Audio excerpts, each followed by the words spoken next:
So this afternoon, I've just spent a few hours and I made some stretchers for the undercarriage just to strengthen everything up. So I've literally just getting back from work, which basically means, you know, I haven't touched this for 10 days, 12 days, something like that. Obviously I work away from home, so obviously if I'm not sure, I kind of do what I like to do. So as I said, I pretty much not quite got these finished. These still need a little bit more reshaping. So before I went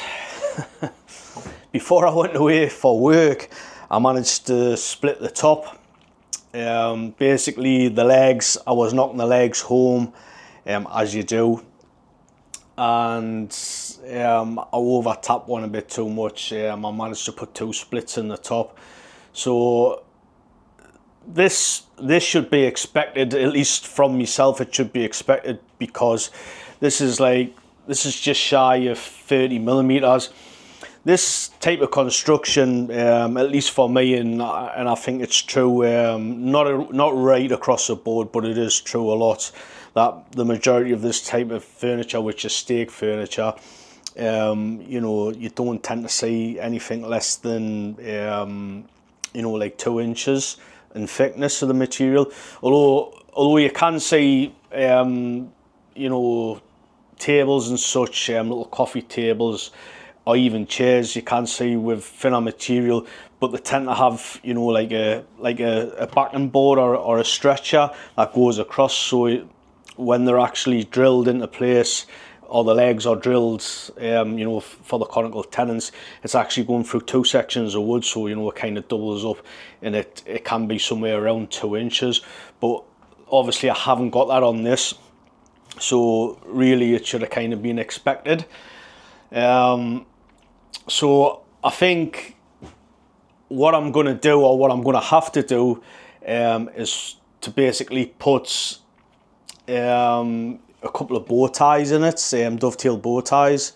It's not really a big deal, it's just something I didn't really want to do. I wanted to get this table done and dusted, and just get it in my bedroom. It's going to be a really functional piece of furniture. I don't know why it's took us like 5 years to make this, well, over 5 years. I don't know why it's took us over 5 years to make a side table for my bedroom. Obviously most of us will go to bed, watches on, phones in my hand, as we do. We've never got the phones out of our hand. I'm guilty for it as well. So it'd be nice just to, you know, be able to put things on the table instead of the floor like I have been doing. So just to show you, here's one of the cracks, and that's like comes all the way from the mortise hole, obviously travels all the way to the outside. So I was actually just going to glue this and take my chances, but I think it'll be stupid to do that. So I may try and get some glue in it and try and clamp it up somehow, and put a bow tie in it. The second, where's the second one? There's a second one. So I've actually highlighted it with pencil. And this is just with me putting this in and tapping them home, you know, it does happen, unfortunately. So just to give you a bit of a look at the stretchers, very simple, as you can see. They do still need a bit of work, they're uneven and stuff. I like to have the stretchers nice and even if possible. The middle one doesn't look overly bad, but they do still need work. You can see here where I've come all the way through. That was intentional, of course. I didn't actually come all the way through on the legs. I've just, you know, I think I took them in maybe halfway. I can't remember the measurement now, but it's not far away from halfway into the leg. I think one of the good things with using beech is that beech is really, really hard. This steamed beech I've had, wow, it's just super hard. I tried to split some of this beech, you know, for the stretchers, and I couldn't split it. I was braying away with a hammer and I just could not split it. In the end I just ended up sawing it. It's super tough. So I think I'm kind of glad I've used beech, and now I know what I know. I think in the future, if I've got beech at hand, I would be more prone to use beech for legs and such. You know, maybe if I was painting the legs a different colour, you know, if somebody asked us to, or I was doing it myself, so the colour of the legs or all the wood of the legs didn't really matter too much, I think I would probably use beech. It's so hard. I'm really liking. It is a bit of a pain to work with, but you know, it's worth it. I personally think these legs, I don't think they're ever gonna like fracture.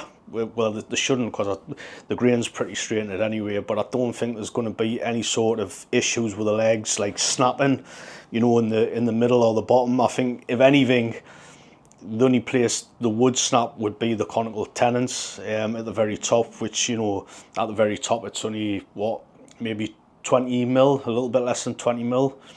So I think that would be the only problem with it. You know, there was a lot of stress. Maybe somebody fell on top of it drunk. Maybe. You know, everyone does that. So one thing I will say while I've been building this is that I kind of realised that I really like stake furniture.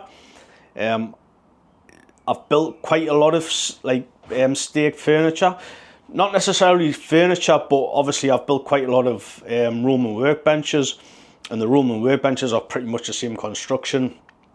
Yeah, well, they are the same construction. It's conical tenons, but the furniture I have made, I'm kind of really drawn towards it. I guess you could say, you know, just the form of it, the form of the legs and stuff. You know, I think most likely I'm gonna do a bit more with stake furniture. I think sometimes when you're making furniture, sometimes just keeping it simple can make the piece really beautiful, if that makes sense. And I think some of the stuff I've done, overcomplicating stuff sometimes, and it kind of doesn't work out. But whereas if you keep something nice and simple, like some staked furniture, it's tried and tested, you know, for hundreds of years, you know, it can look quite beautiful. As I said, I'm going to put dovetail bow ties in the top, 2 of. I think that's all I need, just to, you know, to stop the cracks, you know, going any more than what they are. So I'm not too sure what I'm going to do with the bow ties. I don't know if I'm going to use some European oak or white oak, if you will. I've actually got some sapelli. I've got yew. That's like a nice orange tinge to it, or colour. I've got some quite blonde wood. Sycamore, although it is a little bit soft, but it probably would be okay. I've also got walnuts, red oak. Did I say red oak? So I'm not too sure, you know, what colour I should do, because the spalted beech, that's going to darken down quite a lot, I reckon. Although I am going to use a different finish on this. I am going to use the Sam Malouf finish that I made, just because I've got some of it left and I don't want to go out and buy some Rubio monocoat, because I think it's like pushing like £40 or something. And I did quite like the Sam Malouf finish on the last table I'd done, or the tabletop rather.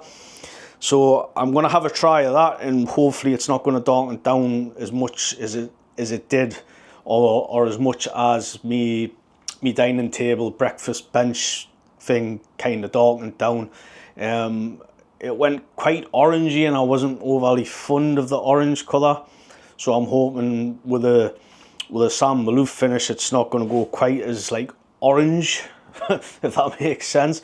So I wonder what would be like a nice wood to actually make the bow ties out of, because there's only going to be 2, so the 2 of them are going to stick out a mile. So, you know, visually, you know, it could be a make or break, you know, on the top, because it could look really good with a different contrast of colour, or it could look really poor. So, you know, it's one of those. So let us know in the comments, what would you do? What type of wood would you use on this spalted beech? I'd be interested to hear what you guys have got to say.